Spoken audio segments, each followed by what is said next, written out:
변화 혁신의 리더십 제9주차 혁신의 확산에 대해서 제9주차 수업은 변화와 혁신의 확산에 대한 내용입니다.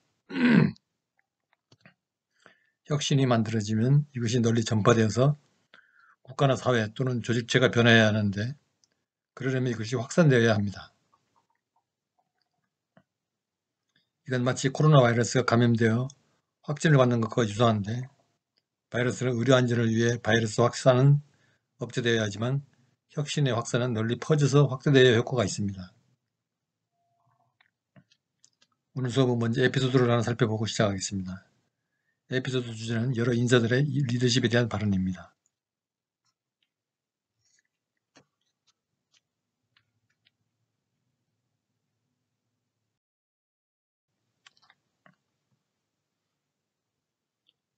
오늘 수업의 주제는 혁신의 확산입니다. 혁신을 채택하고 나서 다음으로 중요한 과업은 혁신을 널리 확산시키는 것입니다. 확산이 없이 제한된 구역에서만 혁신이 있다면 인류의 진보는 매우 더디게 진행될 것입니다. 혁신 확산 수업에서 학습할 주요 내용은 혁신 확산의 이론과 주장자들을 살펴보고 캐즘에 대한 이해를 하는 것입니다.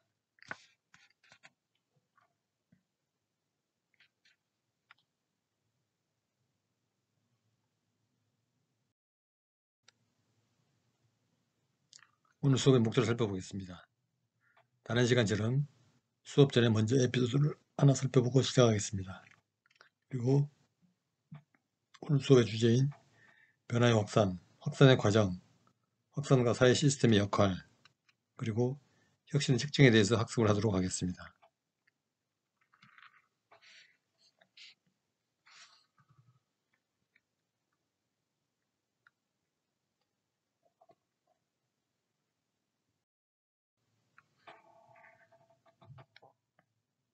그러면 먼저 리더십에 대한 명언을 중심으로 에피소드를 살펴보겠습니다.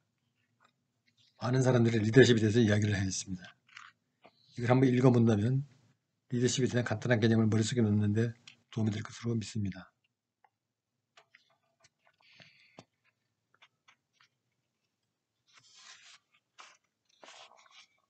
드러커는 리더십이란 인간의 시야를 넓혀주고 높은 업적을 달성케 하며 보통의 레벨을 넘어선 인격을 도약시키는 데 있다라고 했습니다.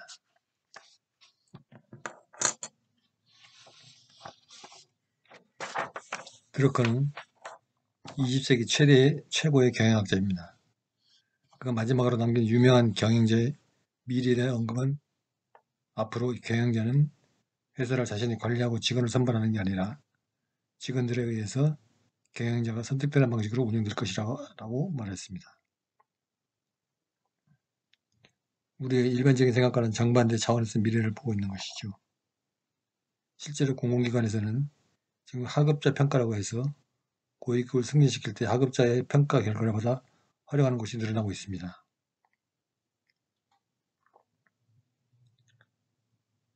모토로라 전 회장 로버트 갈비는 이렇게 말했습니다.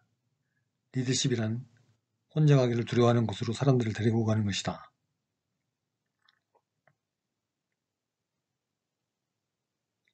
리더는 남들이 가지 않은 곳을 먼저 가는 자이며 두려움을 극복하고 생존해야 합니다. 실패도 있을 수 있습니다. 게다가 그 다음에는 남을 지도하고 인도해야 하는 위험도 무릅써야 합니다.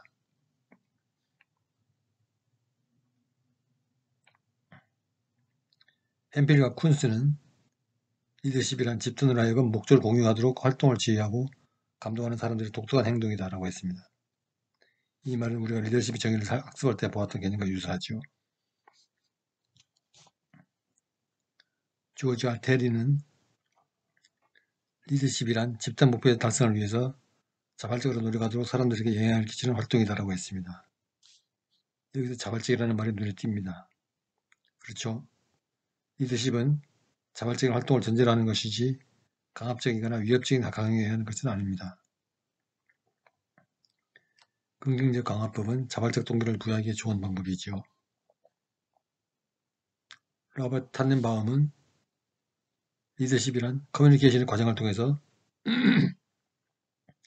어떤 특정한 목표 달성을 지향하고 있는 상황 속에서 행사되는 대인 간의 영향력이다 라고 했습니다. 리더십에서 커뮤니케이션의 역할은 말로 다 할 수가 없죠.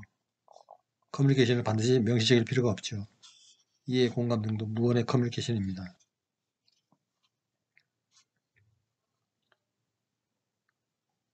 라쿠 벨링은 리더십이란 목적을 성취하도록 집단의 활동들에 조직적으로 영향을 주는 과정이라고 했습니다.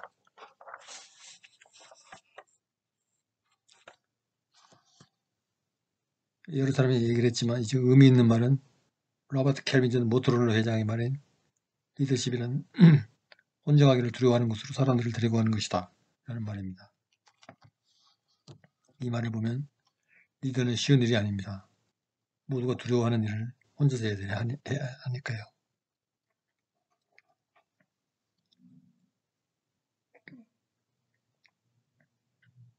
계속해서 다음 쪽에서도 리더십 의미를 살펴보겠습니다.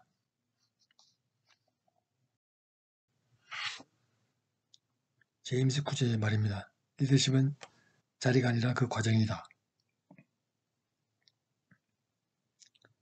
문수는 리더십이란 사기를 진전시키는 창조적이고 직접적인 힘이다라고 했습니다. 베니스는 리더십이란 리더가 추종자들을 바람직한 방향으로 행동하도록 이끌어가는 과정이다라고 했죠. 피들러는 리더십이란 조직 구성원들의 작업을 지시하고 조정하는 것이다 라고 했습니다. 홀랜드와 줄리아는 리더십이란 두 사람 이상의 사람들 사이에서 영향력을 발휘하는 관계의 존재이다 라고 했죠. 리더십이란 집단의 구조를 창시하고 유지하는 것이다 라고 스톡디를 얘기를 했습니다. 바스라는 사람은 리더십이란 부하들을 변화시키고 성취할 수 있는 목표의 비전을 창조하고 그 목표들을 성취할 수 있는 방법을 명확히 표현하는 것이다 라고 했죠. 피터는 리더십은 비전이요 우렁찬 응원가요 열정이다 라고 했습니다.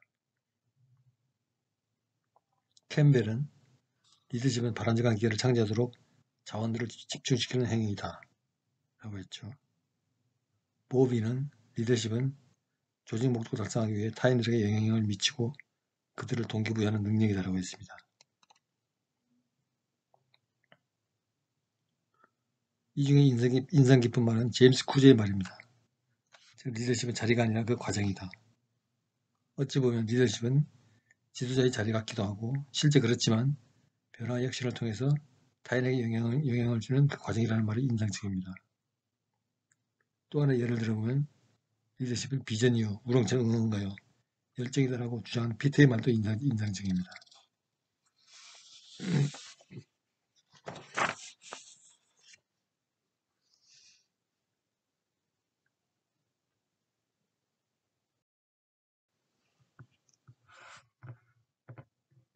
자, 다음은 변화의 확산에 대해서 알아보도록 하겠습니다. 변화의 확산 모델 중에 선형 혁신 모델이라는 것이 있는데요. 즉 평면적으로 놓고 보아서 간편하게 이해할 수 있는 혁신의 확산에 대한 모델입니다. 먼저 새로운 발명이나 아이디어가 나오고 이것이 혁신으로 채택되어 확산이 되는 경우입니다. 다른 하나의 모델은 해동, 변화, 재동결이라는 모델인데 이게 무슨 말이냐면 새로운 혁신이 나타나면 과거에 이루어진 동결된 혁신을 녹인다는 말입니다. 즉 과거의 혁신적 제품이나 프로세스를 녹여서 풀어 헤치고 변화를 주어서 다시 동결시키면 즉 얼려가지고 덩어리를 만들어 굳어지게 하면 그것이 앞으로 향후 쭉 유지됩니다. 즉 얼어붙은 것을 녹여서 변화를 주어 다시 얼리면 즉 재동결하면 과거의 혁신은 새로운 혁신으로 대체되고 굳어져서 새로운 혁신이 쭉 앞으로 유지된다는 말이죠.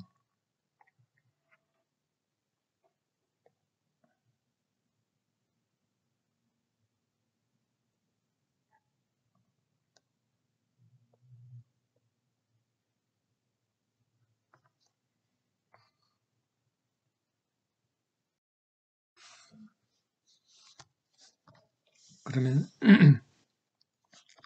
혁신이 확산하는 데 있어서 확산의 요소는 무엇인가를 살펴보겠습니다. 교재에는 111쪽에 나와 있습니다. 확산의 요소는 혁신, 채택자, 의사소통 채널, 시간, 그리고 사회 시스템입니다. 하나씩 살펴보겠습니다. 첫째, 먼저 혁신입니다. 혁신은 확산의 요소에 관련된 현재 지식과 관련해서 광범 및 범주를 다루는 개념입니다.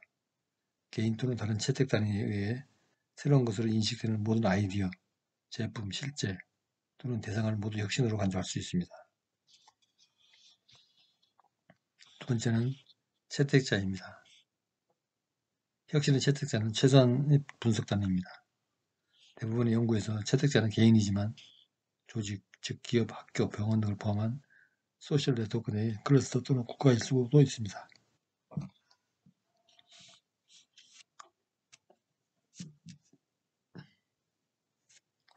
확산의 세 번째 요소는 의사소통 채널입니다.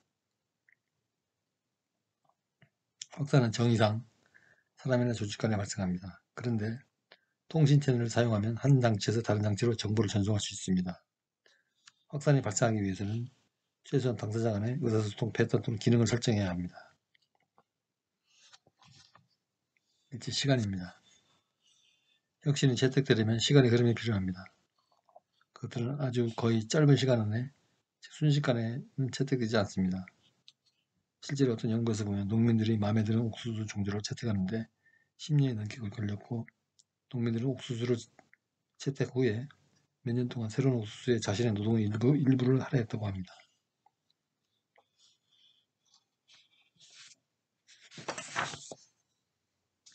다섯째로 확산의 요소는 사회 시스템입니다.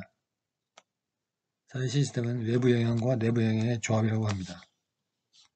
외부 영향은 대중부처의 조직 또는 정부 명령을 의미하고, 내부 영향은 사회적 관계나 여론 선수자와의 관계를 말합니다. 사회 시스템에는 많은 역할이 있으며 그 내부 영향과 외부 영향의 조합은 잠재적인 채택자에게 미치는 총 영향을 나타냅니다.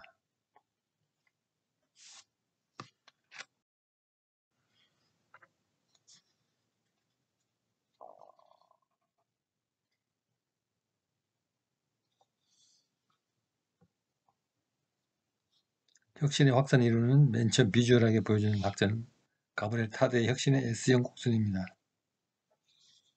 가브리엘은 혁신의 확산 결정 과정을 5단계로 구분했습니다.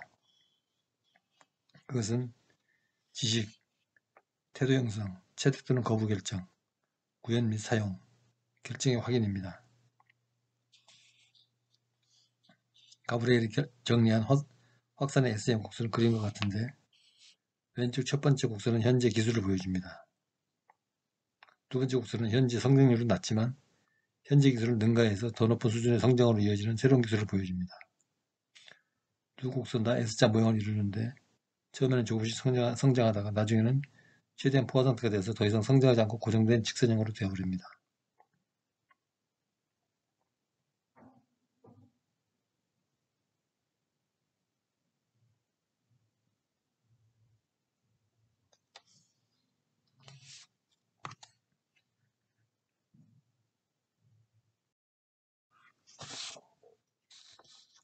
자, 이제 혁신의 확산에 대해서 가장 유명한 로저스의 혁신 확산 곡선을 보면서 이야기를 계속해보죠.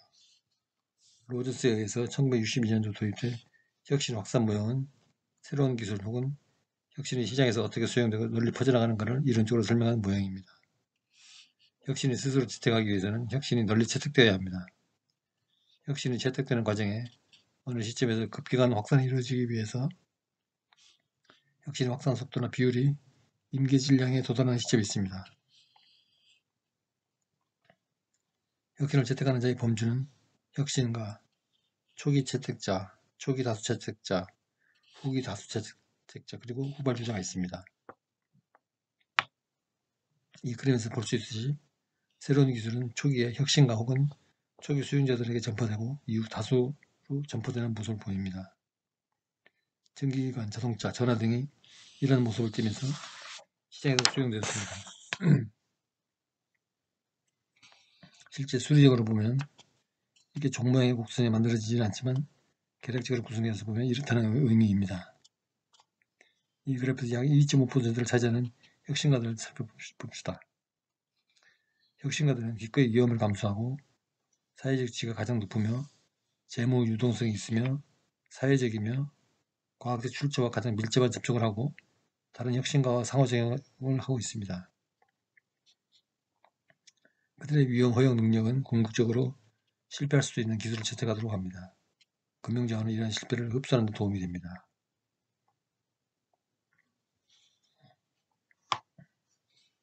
두 번째로 그래프에서 보면 13.5%를 차지하는 조기 채택자, 즉 얼리 어답터스를 보시죠. 이러한 개인들은 채택자 범주 중에서 가장 높은 수준의 여론 순도성을 가지고 있습니다. 즉 오피니언 리더 그룹이죠.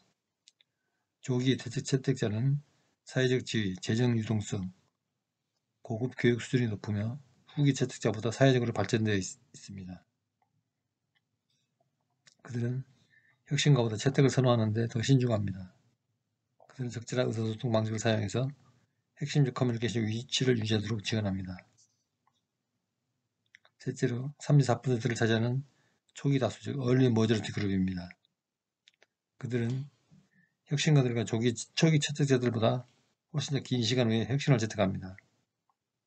초기 다수 채택자들은 평균적인 사회적 지위 이상이며 사회 조직에서 거의 초기 채택자와 접촉하는 지위를 갖지 않지는 않는다고 합니다.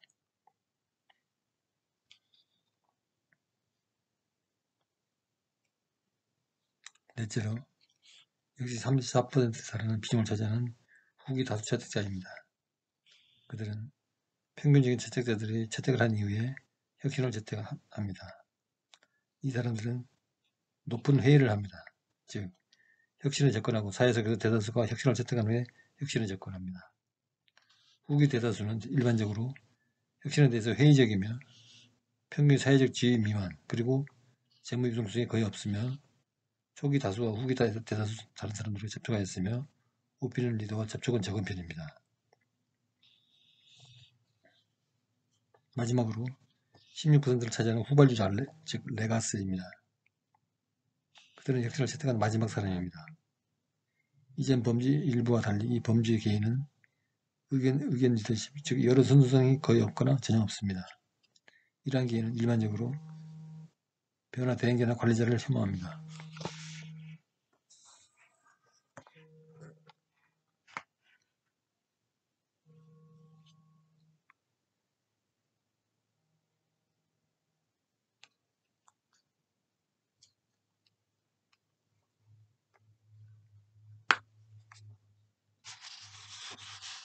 후발주자는 일반적으로 전통적, 가장 낮은 사회적 지위, 가장 낮은 재무 유동성, 채택지 중에서 혁신 채택에 가장 시간이 많이 걸리고 가족 및 친한 친구와만 접촉하는 데 중점을 두는 범죄 사람들입니다.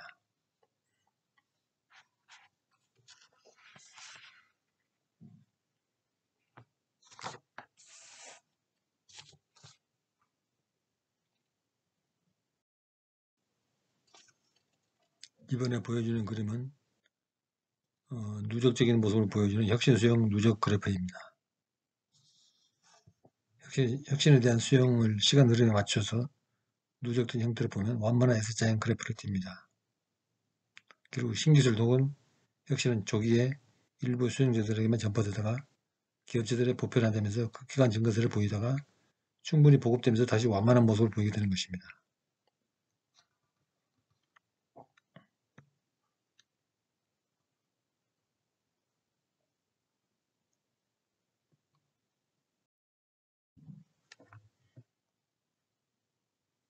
다음은 1991년 제프리 무어에 의해서 제기된 캐즘에 대해서 살펴보겠습니다.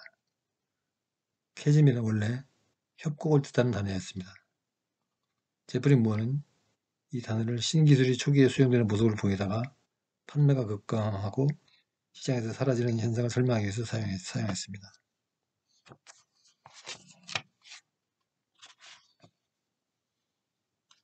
특히 인터넷 대중화와 함께 IT 신기술이 선보이기 시작했던 80년대 말에 이러한 현상이 많이 나타나면서 각광을 받은 개념입니다.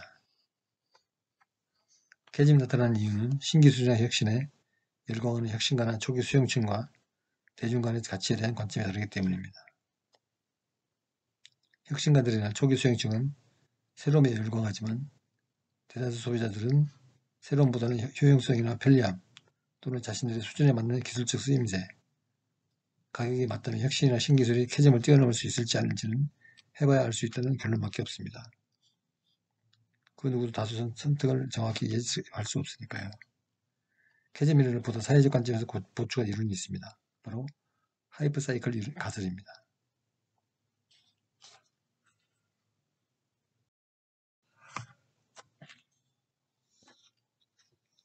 하이프 사이클 이론은 혁신의 과대 포장 주기 이론이라고 불립니다.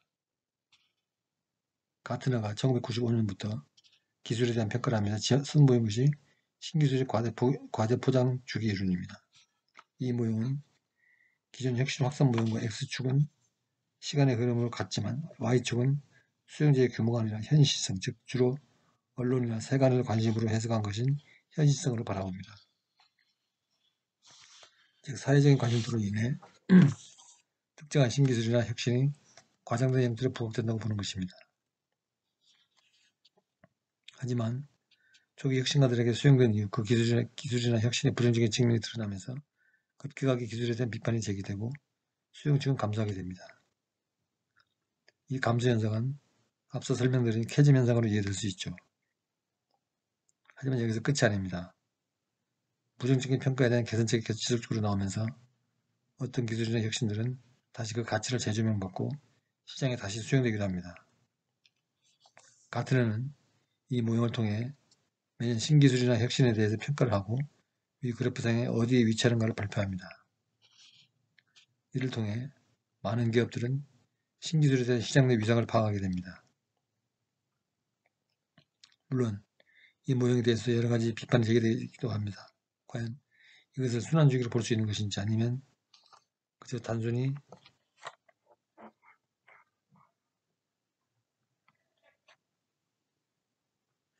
신기술의 시장 수용 결과를 보여준 것이 아닌지 등에 대한 것이 그 비판입니다.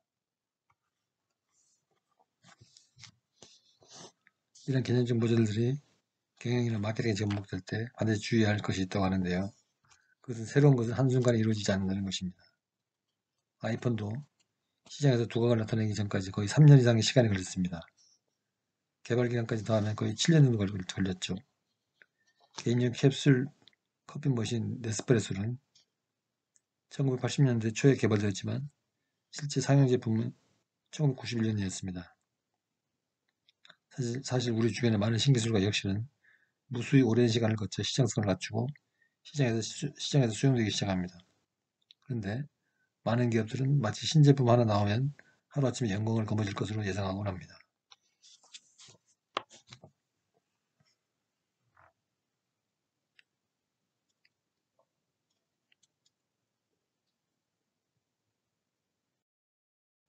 비디오 2에서 계속되겠습니다.